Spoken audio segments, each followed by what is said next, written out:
मैं पिछले आधे घंटे से उस सुर्ख गुलाब जैसी लड़की को देख रहा था जिसने सुर्ख रंग का सूट पहना हुआ था और वह वाकई गुलाब का एक फूल लग रही थी। अपने लम्बे कद और खूबसूरत चेहरे के साथ वह हिरनी जैसी निगाह वाली जैसे कोई कयामत थी। मेरी उम्र 21 साल थी और आज मेरे बड़े भाई की शादी थी। मेरी भाभी विदा होकर घर आ गई थी, लेकिन एक लड़की थी जो भाभी के पल्लू से बंद कर रह रही थी। मैं इसको देखकर ऐसा महसूस हो रहा था कि आसमान से कोई परी उतर कर आ गई है। मैं उसके चेहरे से नज़रें नहीं हटा पा रहा था। सिर्फ मैं ही नहीं, जो भी उसे देखता तो देखता ही रह जाता। पूछने पर पता चला कि वह मेरी भाभी की छोटी बहन है और उसका नाम सीमा है। ये सुनकर मुझे अजीब तरह की हैरानी हुई थी। जानी इतनी खूबसूरत लड़की से मेरा अब सामना होता रहेगा, लेकिन मुझे नहीं पता था कि ये सीना तो हमेशा के लिए मेरे घर में रहने के लिए आ गई थी। जब शादी का हंगामा ख़त्म हुआ और मेहमान अपने घरों को वापस जाने लगे तो मैंने देखा कि वह लड़की घर पर ही मौजूद है, जानी कि मेरे घर में। मैंने अपनी मम्मी से सवाल किया तो मेरी मम्मी ने बताया कि सीमा अब यहीं रहेगी। ये सुनकर तो मेरा दिल खुशी से उछल पड़ा, जानी कि अब रोजाना मुझे उस खूबसूरत लड़की का दीदार करने को मिलेगा। मेरी उम्र ही ऐसी थी, उस इस उम्र में ऐसे जज्बात का उभरना लाजमी था। वह जितनी खूबसूरत उतनी ही मासूम भी लग रही थी। मेरी माँ ने बताया कि मेरी भाभी का कोई नहीं है। ये दोनों बहनें अपने मामू के घर रहती थी, लेकिन तुम्हारी भाभी की ख्वाहिश थी कि उसकी छोटी बहन शादी के बाद उसके साथ ही रहेगी। मुझे भी इसमें कोई बुराई नज़र ना आई। अच्छी बच्चियां हैं दोनों। मैंने हाँ कर दी। अपनी माँ से मुझे इसी तरह के जवाब की उम्मीद थी। वह नरम दिल की औरत थी। माँ को शायद ये बात अजीब नहीं लग रही थी कि, लेकिन मुझे ये बात बहुत ही ज़्यादा अजीब लग रही थी। उसके जहाँ रहने की बात सुनकर मुझे खुशी हुई थी, लेकिन फिर भी मुझे अजीब लग रहा था कि एक जवान लड़की जो कि हमारे लिए बिल्कुल अजनबी थी, हमारे घर में रहने के लिए आ गई थी। हालांकि उसके मामू का घर उसके लिए ज़्यादा महफूज होता रहने के लिए। खैर, मैंने सोचा कि उनके आपस का मामला है। इस तरह वह लड़की हमारे घर में रहने लगी और मेरे भाई अनिल बहुत खुश नजर आने लगे थे। अजीब बात तो ये थी कि अपनी पत्नी से ज़्यादा मेरे भाई अपनी साड़ी के साथ ज़्यादा वक्त बिताया करता था। भाई और भाभी अगर कहीं दावत पर जाते तो सीमा एकदम से तैयार होकर उनके साथ चली जाती। ना भाई को इतराज़ होता उनके साथ जाने पर, ना भाभी को। भाभी को इतराज़ इसीलिए नहीं था क्योंकि वह उसकी सगी बहन थी। ये बात तो समझ में आती थी, लेकिन भाई को तो इतराज़ होना चाहिए था ना। भाई की नई नई शादी थी और उसे वक्त चाहिए था अपनी पत्नी के साथ गुजारने के लिए। लेकिन ये लड़की तो दोनों के साथ साए की तरह चिपक कर रह रही थी। भाभी को उस घर में आए हुए एक हफ्ता हो चुका था। मैं उसे जितना मासूम समझ रहा था वो उतनी मासूम नहीं थी। मुझे आस्ता आस्ता अंदाजा होता जा रहा था। वह मुझसे कोई बात नहीं करती थी, बस मेरी आंखों में देखती रहती थी, वह भी अजीब अजीब सी नज़रों से। और जब मैं उसकी तरफ देखता तो वह नज़रें दूसरी तरफ कर लेती थी, एकदम से अजनबी बन जाती थी। मुझे समझ नहीं आ रहा था कि उस लड़की को मुझसे क्या परेशानी थी, लेकिन ज़रूर कुछ ना कुछ परेशानी उसे मुझसे ज़रूर थी, क्योंकि वह मुझे मोहब्बत की नहीं बल्कि अजीब सी नज़र से देखती थी।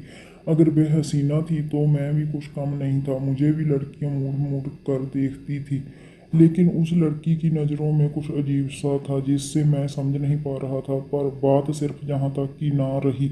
उस लड़की ने कहा कि अकेले सोते हुए उसे डर लगता है, उसे भाभी के साथ सोना है। और भाभी ने भी खुशी खुशी उसे अपने कमरे में सोने के लिए इजाज़त दे दी। ना सिर्फ भाभी बल्कि भाई ने भी कुछ नहीं कहा। इस बात ने मुझे और भी ज़्यादा परेशानी में डाल दिया था। ये सब मेरे घर में क्या हो रहा था? वह सारा दिन साए की तरह उन दोनों के साथ रहती थी। ये बात तो समझ में आती थी। दावतों में उनके साथ जाना, हर वक्त मेरे भाई से हंसी मजाक करना, बिना वजह फरमाइशें करना, ये सब नज़रअंदाज किया जा सकता था। लेकिन आज जो मैडम ने फरमाइश की थी उसे सुनकर तो मेरा सर चकराने लगा था। एक नए शादीशुदा जोड़े के बीच में सोने की बड़ा क्या तुक बनती थी, और उस पर किसी का कोई एतराज़ भी नहीं था। मैं इस बात पर हैरान था। मुझे अब वह लड़की बहुत अजीब लगने लगी थी। शुरू में मैं उसके जहरीले हुस्न में खो गया था, लेकिन अब जैसे जैसे उसकी असलियत खुलती जा रही है मुझे उससे घृणा आ रही है। इतनी बच्ची नहीं थी वो जितना बनने की कोशिश कर रही थी। मेरे घर वाले बहुत ही शरीफ इंसान थे, लेकिन मैं ऐसा बिल्कुल भी नहीं था। वह लड़की दूसरों को बेवकूफ़ बना सकती थी, लेकिन मुझे नहीं। जल्दी मुझे समझ में आ गया था कि उसका इस घर में आने का कोई ख़ास मकसद है। वह बिना वजह इस घर में नहीं आई है। वह चाहती तो वो अपने मामू के घर भी रह सकती थी। आखिर किस तरह इस लड़की ने मेरे घर वालों को बेवकूफ़ बनाया है। मुझे एहसास हो गया था कि वह कितनी शातिर लड़की है, और शायद वह भी पहचान गई थी कि मैं उसकी असलियत जान गया हूँ। सिर्फ वह लड़की नहीं, मेरी भाभी भी मुझे अब इस खेल का हिस्सा लगने लगी थी। उन दोनों बहनों का कोई क्या मकसद था, अब मुझे ये जानना था। वरना वह अपनी बहन को समझा सकती थी कि नए शादीशुदा जोड़े की अपनी प्राइवेसी होती है, लेकिन बजाय के अपनी बहन को समझाने के भाभी उसे सह दे रही थी। शुरू में मुझे लगा कि दाल में कुछ काला है, लेकिन अब मुझे यकीन हो गया था कि जहाँ तो पूरी की पूरी दाल ही काली है। एक दिन मैंने उसे अकेले जाते देख लिया। वह तेज तेज कदम उठाती हुई बाहर लॉन के तरफ जा रही थी कि मैं उसका बाजू पकड़ लिया। उसने मुझसे कहा, क्या बदतमीजी है जे, आपको तमीज नहीं है? तो मैंने कहा कि बदतमीजी तो अभी मैंने की ही नहीं है। जिस दिन तुम्हारी असलियत मैंने घर वालों के सामने रख दी, उस दिन तुम्हें पता चलेगा कि बदतमीजी क्या होती है। मैंने उसकी आंखों में देखते हुए कहा। उसने एकदम से अपना बाजू छुड़ाया और जे कहते हुए वहां से चली गई कि तुम मेरा कुछ नहीं बिगाड़ सकते। उसकी ये बात सुनकर तो मेरा शक यकीन में बदल गया था। मैंने तो बस हवा में तीर चलाया था कि उससे ऐसा कहकर देखता हूँ आगे से क्या जवाब आता है। मेरा तीर सीधा निशाने पर लगा था, जानी कि मैं उसके बारे में जो भी सोच रहा था वह सब सच था। अब उसकी और उसकी बहन की असलियत मुझे घर वालों के सामने लानी थी। मैं फिर प्लान बनाने लगा। अपने दिमाग में सारी प्लानिंग करने के बाद मैं वैसे ही करने लगा जैसे मैंने सोचा था। वह लोग शाम को बाहर घूमने के लिए गए तो मैं भाई के कमरे में आ गया। मैंने खिड़की को इस तरह से खोल दिया था कि देखने वाले को लगे कि ये बंद है, और पर्दा गिरा दिया। अब मैं बाहर लॉन की तरफ से आसानी से उस खिड़की को खोल सकता था। वह लोग रात देर से वापस आए और आते ही कमरे में चले गए। मैं घर की लाइटें बंद होने का इंतजार करने लगा ताकि सब घर वाले सो जाएं। रात 12 बजे तक सब सो चुके थे। मैं आस्ता आस्ता चलता हुआ लॉन की तरफ आया। लॉन में जलने वाला बल्ब मैंने सवेरे ही बंद कर दिया था। मैं इन दोनों बहनों को रंगे हाथों पकड़ना चाहता था। मैंने देखा कि भाई के कमरे की लाइट जो पहले बुझी हुई थी अचानक से रात 1 बजे फिर से जल उठी। मैं समझ गया कि यही मौका है। मैंने आस्ता आस्ता से खिड़की खोली और थोड़ा सा पर्दा सरका के कर देखा तो सामने का मंजर देखकर तो मेरे जिस्म में से रूह ही निकल गई। ये दोनों बहनें मेरे भाई के साथ क्या कर रही थी, मुझे यकीन नहीं आ रहा था। भाभी तो मेरे भाई की पत्नी थी, लेकिन सीमा तो साड़ी थी।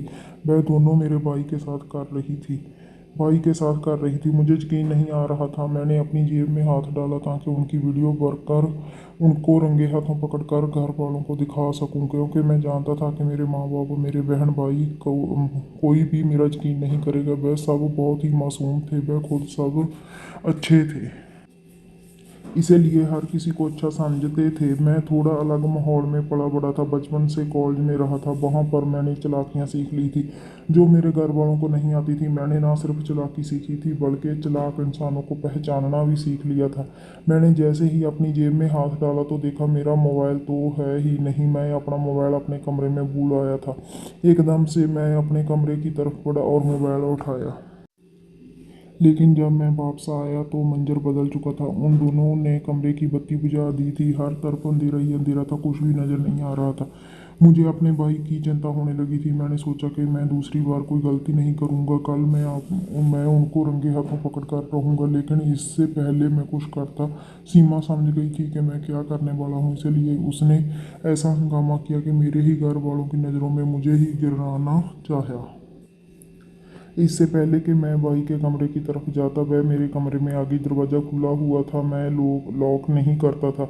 वह अचानक से अंदर आई और दरवाज़ा बंद कर दिया। उसे देखकर ही मैं समझ गया था कि वह गलत इरादे से आई है। मुझे देखकर उसने कहा कि तुम हमारी वीडियो बनाना चाहते थे खिड़की से, तुम्हें क्या लगता है कि मैं तुम्हें नहीं देख रही थी? उसकी ये बात सुनकर तो मैं हैरान हो गया, जानी कि उसने मुझे देख लिया था। कितनी शातिर लड़की थी वह, मेरी सोच से भी ज़्यादा। मैंने उससे कहा कि मेरे कमरे से बाहर निकल जाओ, तो उसने कहा, ऐसे तो नहीं जाऊंगी, हम तो डूबेंगे सनम, तुमको भी ले डूबेंगे। ये कहने के बाद उसने अपने दाएं बाजू पर हाथ रखा और अपनी शर्ट की आस्तीन फाड़ दी। इसके बाद अपने बालों का जूड़ा खोलकर उन्हें बिखेरा। फिर दूसरी आस्तीन भी फाड़ दी और जोर जोर से चीखना शुरू कर दिया, बचाओ मुझे बचाओ। उसकी इस हरकत पर मैं हैरान हो गया। मुझे उससे इसी तरह की उम्मीद बिल्कुल नहीं थी, लेकिन वह मुझे जानती नहीं थी। अगर वह चालाक थी तो मैं उसकी सोच से ज़्यादा 10 हाथ आगे था। उसकी चीख सुनकर सब घर वाले आ गए थे। हम घर वालों के पूछने पर उसने बताया कि मैं उसकी इज्जत पर हाथ डालने की कोशिश कर रहा था और मैं मासूम। घर वालों ने एकदम से उस रोती हुई लड़की का यकीन कर लिया। मेरे घर वाले मुझ पर गुस्सा करने लगे और मेरे भाई ने तो मुझे मारना शुरू कर दिया।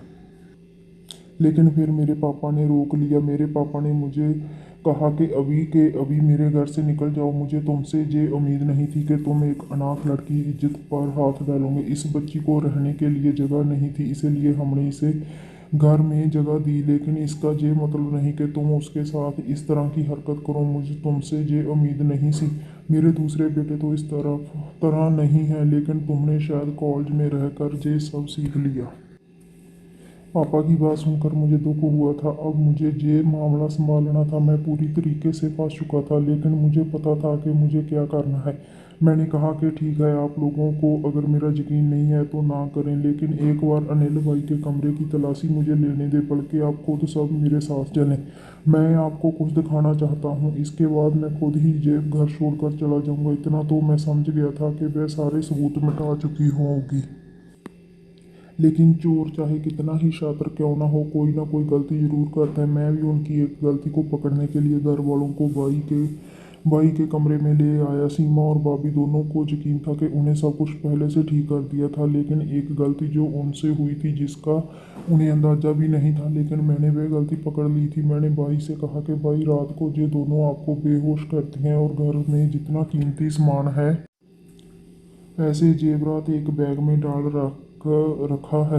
मैंने अपनी आंखों से देखा कि आपको बेहोश करने के बाद ये सारा सामान बैग में डाल रही थी, लेकिन मैं इन्हें देख चुका था, इसलिए इन्हें सबूत मिटा दिया। भाई ने कहा कि तुम्हारी बात पर मुझे यकीन नहीं है, ऐसा कुछ नहीं है। मैंने बेड के नीचे से वह कपड़ा उठाया और साथ ही बेहोशी की वह दवा भी उठाई और घर वालों को दिखाया, जिसे देखकर भाभी और सीमा का रंग फीका हो गया था। यही वह गलती थी जो उन दोनों ने की थी। भाई को बेहोश करने के बाद उन्हें ये सब बेड के नीचे फेंक दिया था और मुझे पूरा यकीन था कि उन्हें ये सबूत मिटाना याद नहीं आया होगा।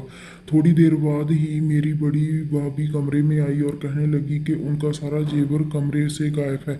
मैंने कहा कि वह सारा जेवर इन दोनों बहनों के पास है। यकीन नहीं आता तो तलाशी ले लो। काफ़ी तलाशी लेने के बाद भी घर वालों को कुछ ना मिला।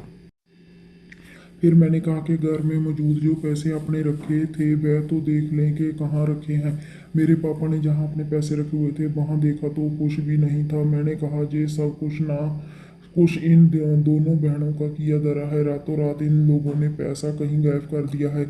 जब जेवर और पैसे घर वालों को नहीं मिले तो उन लोगों को भी शक हो गया। मैंने घर वालों से कहा कि कल रात मैंने इन दोनों को ये कार्रवाई करते हुए देख लिया था, जिसके बदले में सीमा मुझ पर इल्जाम लगा कार मुझे घर से निकलवाना चाहती है। रिश्ता करते वक्त आप लोगों को सोचना चाहिए था कि आप किन लोगों से रिश्ता कर रहे हैं।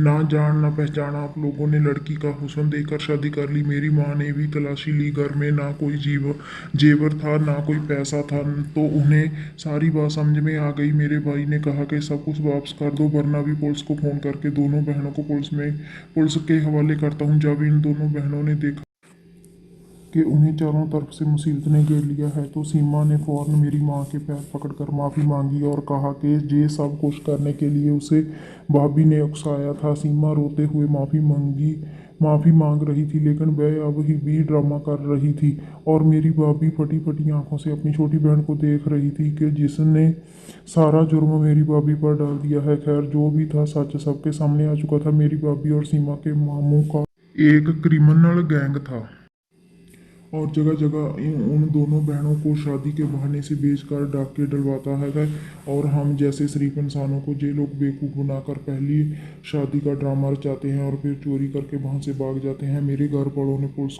को खबर दी। सीमा भाभी और उसके मामू को पुलिस ने गिरफ्तार कर लिया। उन लोगों ने अपना जुर्म का स्वीकार कर लिया था। आज इस बात को 5 साल गुजर चुके हैं। मैं ऊपर वाले का शुक्र अदा करता हूँ। कि ऊपर वाले ने हमें इन लोगों से बचा लिया। वह लोग जो हमारी जान भी ले सकते थे। बस ये कहूँगा कि रिश्ता करने वक्त अच्छी तरह से देखभाल करके कर लें, ताकि फिर बाद में आपके साथ भी ऐसा कुछ ना हो। तो दोस्तों, ये थी हमारी आज की कहानी। आपको कैसी लगी कमेंट करके हमें ज़रूर बताएं। वीडियो को लाइक कर दीजिए और इसी तरह की कहानियां लगातार देखने और सुनने के लिए चैनल को सब्सक्राइब करके घंटी को दबाकर ऑल पर सेट कर लीजिए, ताकि आने वाली वीडियो का नोटिफिकेशन आपके पास तुरंत पहुंचे। मिलता हूं आपसे अगली वीडियो में, तब तक के लिए धन्यवाद।